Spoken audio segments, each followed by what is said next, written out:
വിദ്യാർത്ഥികൾക്കും പുതിയ വീഡിയോയിലേക്ക് സ്വാഗതം. ഈ വർഷത്തെ SLC പബ്ലിക് എക്സാം എഴുതാൻ പോകുന്ന എല്ലാ വിദ്യാർത്ഥികൾക്കും സന്തോഷം നൽകുന്നൊരു വാർത്തയാണ് ഇപ്പോൾ പുറത്തു വരുന്നത്. SLC എക്സാം ഇത്തവണ ആരും തോൽക്കില്ല എന്ന് തംബ്നെയിലിട്ടിട്ടുണ്ട്. അപ്പോൾ അതിന് കാരണമെന്ന് ഞാൻ വിശദീകരിച്ച് പറഞ്ഞുതരാം. വീഡിയോ ഒരു 5 മിനിറ്റിനും 10 മിനിറ്റിനുള്ളിൽ തന്നെ നിർത്താൻ മാക്സിമം ശ്രമിക്കാം. വിശദമായ വാർത്തയിലേക്ക് പോകുന്നതിന് മുമ്പായി എല്ലാ തരത്തിലുള്ള വിദ്യാഭ്യാസ വാർത്തകളും ലഭിക്കാൻ ഇപ്പോൾ തന്നെ മറക്കണ്ട, സബ്സ്ക്രൈബ് ചെയ്ത് കൂടെ പറയുമ്പോഴത്തേക്കും ശ്രദ്ധിക്കുക. വിദ്യാഭ്യാസ വാർത്തകൾക്കും അവധി അറിയിപ്പുകളും നിങ്ങളിലേക്ക് ആദ്യം തന്നെ എത്തിക്കുന്നൊരു ചാനലാണ്. അതുകൊണ്ട് തന്നെ ഇപ്പോൾ തന്നെ സബ്സ്ക്രൈബ് ചെയ്ത് വെക്കാൻ ഓർമ്മിക്കുക. സബ്സ്ക്രൈബ് ചെയ്തതിനൊപ്പം നോട്ടിഫിക്കേഷൻ ബെല്ലുകളിലെ ഓൾ ഓപ്ഷൻ എനേബിൾ ചെയ്യാനും ചാനൽ വീഡിയോസ് നിങ്ങൾക്ക് ഉപകാരപ്പെടുന്നുണ്ടെങ്കിൽ മാത്രം തീർച്ചയായും ലൈക്ക് ചെയ്യാനും സുഹൃത്തുക്കളിലേക്ക് ഷെയർ ചെയ്യാനോട് പ്രത്യേകം ശ്രദ്ധിക്കുക. അപ്പോൾ നമുക്കിതിരെ വീഡിയോയിലേക്ക് പോകുന്നതിനായി നമ്മുടെ ചാനലിൽ വീഡിയോ കാണുന്ന 100 പേർ വീഡിയോ കാണുമ്പോൾ 10 പേർ പോലും നമ്മുടെ ചാനൽ സബ്സ്ക്രൈബ് ചെയ്യുന്നില്ല. അപ്പോൾ വിദ്യാർത്ഥികൾ അങ്ങനെ അവിടെ തീർച്ചയായും സബ്സ്ക്രൈബ് ചെയ്യുക. നോട്ടിഫിക്കേഷൻ ബെല്ലുകളിലെ ഓൾ ഓപ്ഷൻ എനേബിൾ ചെയ്യുക. ഈ ചാനലിലെ വീഡിയോസ് നിങ്ങൾക്ക് ഉപകാരപ്പെടുന്നുണ്ടെങ്കിൽ മാത്രം തീർച്ചയായും ഒന്ന് ലൈക്കും കൂടി ചെയ്യുക, സുഹൃത്തുക്കളിലേക്ക് ഷെയർ ചെയ്യുക. അപ്പോൾ നമുക്ക് നേരെ വീഡിയോയിലേക്ക് പോകാം. വൈറ്റ് സ്ക്രീൻ തന്നെ വെച്ച് ഞാൻ കാണിച്ചു തരാം. വൈറ്റ് സ്ക്രീനിൽ എന്താണ് കാണുന്നത്? ഇത്തവണത്തെ വിദ്യാർത്ഥികൾക്കും ഒരു സന്തോഷം നൽകുന്നൊരു വാർത്തയാണ് പുറത്തു വരുന്നത്. നമ്മൾ കഴിഞ്ഞ വർഷത്തെ മാർച്ച് SLC ബാച്ച് 2024 റിസൾട്ട് എന്ത് ചെയ്തിരുന്നു? മെയ് മാസത്തിൽ വന്നിരുന്നു.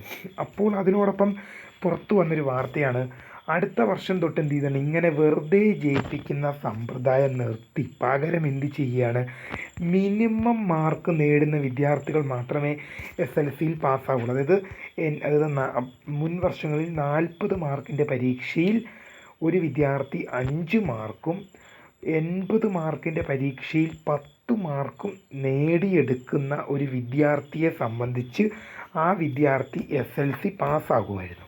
അതായത് ഞാൻ ഒന്നുകൂടെ എഴുതി കാണിക്കാൻ വേണ്ടി വ്യക്തമായിട്ട് എഴുതി കാണിക്കാം. SLC 2024 വരെ ഉണ്ടായിരുന്ന സംവിധാനമാണിത്.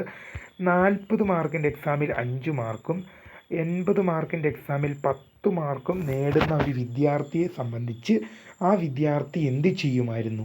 SLC പാസ്സാകുമായിരുന്നു. അപ്പോൾ ആ ടൈമിലാണ് ഒരു പുതിയ നിയമം വന്നത്. SLC 2025 മുതൽ അതായത് അടുത്ത വർഷം, അതായത് ഈ വരാൻ പോകുന്ന മാർച്ചിൽ SLC എക്സാം എഴുതാൻ പോകുന്ന വിദ്യാർത്ഥികൾ മുതൽ എന്ത് ചെയ്യണം? എടുത്ത് നോക്കിക്കോ.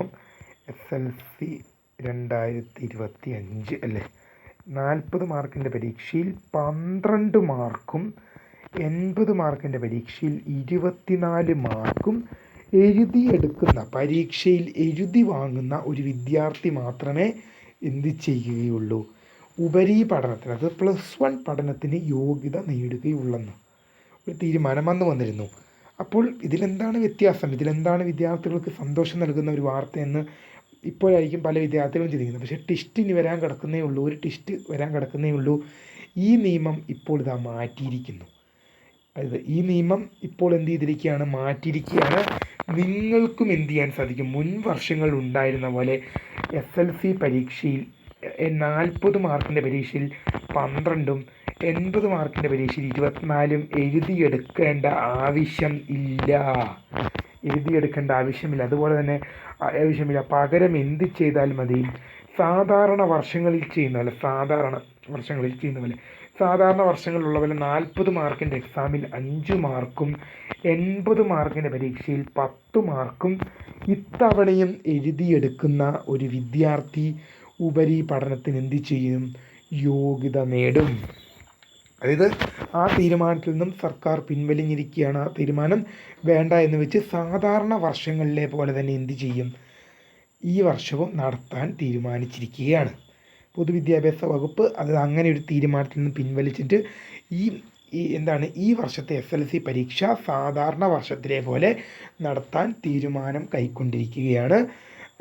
അതുകൊണ്ട് തന്നെ ഇത്തവണത്തെ വിദ്യാർത്ഥികൾക്ക് എന്തായാലും ഇതൊരു സന്തോഷം നൽകുന്ന വാർത്തയാണ്.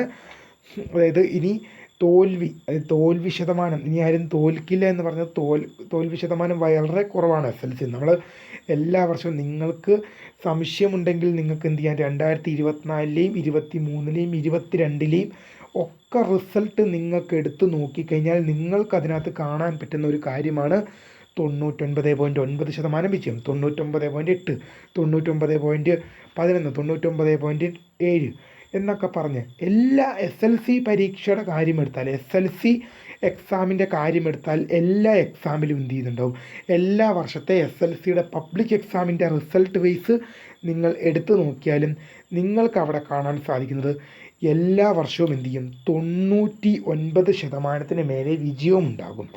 അന്നേരം ഈ രീതിയിൽ 40 മാർക്കിൻ്റെ പരീക്ഷയിൽ 5 മാർക്കും 80 മാർക്കിൻ്റെ പരീക്ഷയിൽ 10 മാർക്കും നേടിയെടുക്കുന്നൊരു വിദ്യാർത്ഥി ഉപരിപഠനത്തിന് യോഗ്യത നേടുമ്പോൾ ഈ വർഷവും അങ്ങനെ ഒരു തീരുമാനം വരുമ്പോൾ ഈ വർഷവും 99 മേലെ വിജയശതമാനം എന്തായാലും ഉണ്ടാകും. കാരണം SLC ഒക്കെ തോൽക്കുക എന്ന് പറയുന്നത് വളരെ കുറവാണ്. 99 വിജയം എന്ന് പറയുമ്പോൾ എന്താണ്, 100 പേര് പരീക്ഷ എഴുതുമ്പോൾ ഒരാൾ പോലും തോൽക്കുന്നില്ല എന്നാണ് ഒരു അതിൽ പറയുന്നത്. 100 പേർ പരീക്ഷ എഴുതുമ്പോൾ ഒരാൾ പോലും തെക്കുന്നില്ല. ചിലപ്പോൾ 1000-ൽ ഒരാൾ മാത്രമേ ചിലപ്പോൾ എന്ത് ചെയ്യുന്നുള്ളൂ, SLCക്ക് ഫെയിലാകുന്നുള്ളൂ. അങ്ങനെ ഒരു കാര്യത്തിലാണ് നിൽക്കുന്നത്. 1000 പേർ പരീക്ഷ എഴുതുമ്പോൾ ചിലപ്പോൾ ഒരാൾ മാത്രമാണ് ഫെയിലാകുന്നത്. അതാണ് 99.7%, 11% എന്നൊക്കെ പറഞ്ഞ് വരുന്നത്. അപ്പോൾ അതുകൊണ്ട് തന്നെ ഈ വർഷവും അത് അങ്ങനെ തന്നെയാണ്. നിങ്ങൾക്ക് വളരെ ഉപകാരപ്പെടുന്ന തീരുമാനമാണ് പൊതുവിദ്യാഭ്യാസ വകുപ്പ് കൈക്കൊണ്ടത്. ഈ തീരുമാനത്തോട് എന്തായാലും ഞാൻ യോജിക്കും. കാരണം ഒരുപാട് വിദ്യാർത്ഥികൾക്ക് മാത്സ് ഉൾപ്പെടെയുള്ള വിഷയങ്ങളിൽ ഒരിക്കലും മാത്സ് ഉൾപ്പെടെയുള്ള വിഷയങ്ങളിൽ ചില വിദ്യാർത്ഥികൾക്ക് 24 മാർക്ക് 80 മാർക്കിൻ്റെ പരീക്ഷയിലാണ് ചില വിദ്യാർത്ഥികൾക്ക് 24 മാർക്കൊക്കെ എഴുതിയെടുക്കുക എന്ന് പറഞ്ഞാൽ ഭയങ്കര ബുദ്ധിമുട്ടായി മാറും. അപ്പോൾ തോറ്റു പോകുന്നൊരു സാഹചര്യത്തിൽ ഉണ്ടാകും. അപ്പോൾ ഈ തീരുമാനം കൈക്കൊണ്ടതിനെക്കുറിച്ച് ഞാനെപ്പോഴും ഈ തീരുമാനത്തെ പിന്തുണയ്ക്കുകയുള്ളൂ. കാരണം ഈ സാധാരണ വർഷങ്ങളിൽ നടത്തുന്ന പോലത്തെ തീരുമാനത്തെ മാത്രമേ ഞാൻ അനുകൂലിക്കുകയുള്ളൂ. കാരണം വിദ്യാർത്ഥികൾക്ക് പാസ്സായി പോകാൻ അത് എളുപ്പമാണ്. വീഡിയോ ഇഷ്ടപ്പെട്ടാൽ ലൈക്ക് ചെയ്യുക, ഷെയർ ചെയ്യുക, സബ്സ്ക്രൈബ് ചെയ്യുക. My name is Kariya, the founder of Kariya for the career guidance. Thank for watching. By.